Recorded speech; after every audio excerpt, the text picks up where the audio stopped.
Then they had the landing craft vehicle personnel, little bigger unit, 100 troops, and they usually stuck a Jeep on there. And then they had landing craft infantry. This is a much bigger unit. And then you have your landing ship tank. And as John told you, 20, that was probably small. As many as 28 tanks, plus troops and supplies many times, coming and disgorging themselves. Now I had a video, and it's technology, I'm giving up. I had a beautiful video, and I'm going to try to get that out to you somehow. But it shows an LST, first of all, disgorging the landing craft. Secondly, I have one sailing. And John told you, well, you'd be better off on the rides at Michigan Adventure, John, because that boat in waters, heavy seas, was pitching like on an arc. Okay? Could you imagine that with tanks and all these supplies and this thing's pitching like this? How seasick was that crew after a while? Okay. And I mean, even if you're a troop on that, how sick are you? With just moderate seas. It's not very good, eh? So that's part of the problem. Nah, maybe it's not the problem. That's why we won the war. Well, here's Omaha Beach. Here's where the action begins. June 6th, we finally launch. H-hour, invasion hour. Beginning between 6:30 and 7:30 in the morning. But prior to this, there is all sorts of activity that's going on to get troops behind the lines. Mainly the 82nd Airborne and 101st Airborne are deployed the evening, starting the 5th, all the way through the morning of the 6th, jumping in the evening to get into France, to go behind the lines, cut the roadways, hold key crossings, etc. Well, every time we've looked at paratroopers in this particular war, it hasn't been good. We started with Crete with the what? Germans. And that was a disaster for the Germans. The Americans learned a little bit from that, didn't they? First of all, you better make sure your troops carry their weapon with them, especially if they parachute.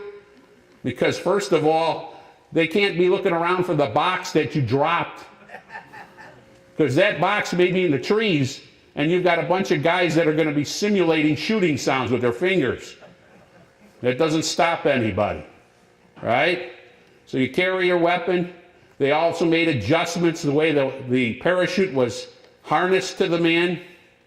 But remember, these are not the parachutes that we see now that are so navigable that you can land a guy between two buildings in downtown Rio, like we saw yesterday with that guy with the squirrel suit. I don't know if you saw that or not. It was on this morning's news. So these guys are dropped, and the problem is it's night. They come under flak fire, and what happens? They're dropped all over God's earth. Yeah, it's just a mess. And guys are all mixed up. Their points that they should be near are far away. They don't know where their comrades are. It's kind of a mess. And they have to quickly formulate themselves and get going. Now, the German strategy at the same time is keep them off this great Atlantic wall. And in 1943, out of the chaos that emerged with the Africa Corps, Rommel is brought back to Germany, and is redeployed to take care of the Atlantic defenses. The problem is he has not been given sole power to do this. He has to work with a superior. The superior's name is von Rundstedt. So Hitler has made it very emphatically clear through a directive called Directive 51, we're going to shore up these defenses, we need to be prepared. And Hitler believed, even after D-Day, that there was going to be a second invasion. That's what predicated some of his decision-making. He thought that clearly there was going to be a second strike. The second strike was going to be Pas de Calais. He was insisting. Even when it was far beyond the case, he was still trying to figure it out. But he dispatches Rommel to start fortifying the defenses. Well, what is Rommel encountering? Number one, in some cases, there's shortages of concrete. The rail lines are in terrible shape. They've been blown up. So he has to make do with what he has and what he's got at hand. So what he starts to do is starts to mix concrete and make pillboxes, emplacements, and so forth with sand from the beaches. Well, I'm not a concrete scientist, but sand from the beach is not the right sand for aggregate. And they've done some studies, and some of these emplacements, why they failed miserably on D-Day is they couldn't take the direct strikes. They didn't work as well as they should have. And he's also going to create obstacles and barricades and so forth at the beach level. His idea is put the armor close to the beaches. When they land, give it to them with all you got. Because remember that invasion force is going to be disorganized. You strike them hard right away, you might push them back, and you might win. Very simple. Except that he's getting grief from his superior, von Rundstedt, who says, that's a dumb idea. We got to keep these units back, the Panzer units, so they can react. As soon as we know where the strike is coming, we'll rush them up. Keep them behind the lines at a considerable distance so we can deploy. This conflict is going to get so bad that eventually the Fuhrer, Hitler himself, has to become involved. And one of his Solomon-like decisions of the war, he gives each guy what he thinks he needs. Rommel gets half the Panzer units, and von Rundstedt gets the other half. Well, does that work out? No, because the problem wasn't addressed. So they want the Allies to match the armor. It doesn't happen. Here's our guys. Here's the beaches, Utah, Omaha, sword and gold.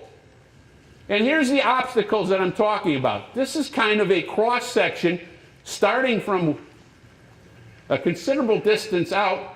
You have things like logs, hedgehogs, posts, and these interesting line of what they call Belgian gates, which are over 7.5 to 8 feet tall, that are submerged during high tide, and at low tide, they're like a fence. And these are put across the beachhead. The idea is if you're going to put landing craft or ships into land people, they're going to have to dodge these particular units. Well, wow. As we know, it's hard enough to get on a beach with people shooting on you without having to do that. We talked about the postponement. We talked about landing of paratroopers and special forces. One of the biggest objectives was having the Army Rangers take a place called Pointe du Hoc. Pointe du Hoc had these huge guns. They had seen them on the reconnaissance photos. They believed if they weren't knocked out early in the fight, that they would be turned on the ships as well as the landing craft, and it would have made the invasion near impossible. So the Rangers are inserted early, starting at 5 to 5:30 in the morning. Their idea was to run up chalk hills that were 150 plus feet high, some of them sheer. They were to climb up using ropes to get to these emplacements, defeat the Germans in these gun emplacements, and to disable the guns. Well, they had been practicing so well that they figured out how to get up the hills very quickly. In fact, almost effortlessly in some cases. But when they got to the emplacements, what did they find? No guns. The Germans had taken the guns out and had moved them out. And they had to locate the guns and then hold them for 2 days without reinforcements. They took 60% casualties doing that.